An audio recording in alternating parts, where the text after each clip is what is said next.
County in central Mississippi until midnight Central Daylight Time.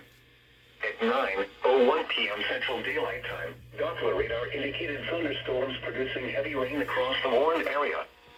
Between 2 and 3 inches of rain have fallen. The expected rainfall rate is 1 to 2 inches per hour. Additional rainfall amounts of 1 to 2 inches are possible in the Warren area. Flash flooding is ongoing or expected to begin shortly. Hazard: flash flooding caused by thunderstorms. Source: radar. Impact: flash flooding of small creeks and streams, urban areas, highways, streets and underpasses, as well as other poor drainage and low-lying areas. Some locations that will experience flash flooding include Jackson and Clinton. Turn around, don't drown when encountering flooded roads. What? Most flood deaths occur in vehicles. Be especially cautious at night when it is harder to recognize the dangers of flooding.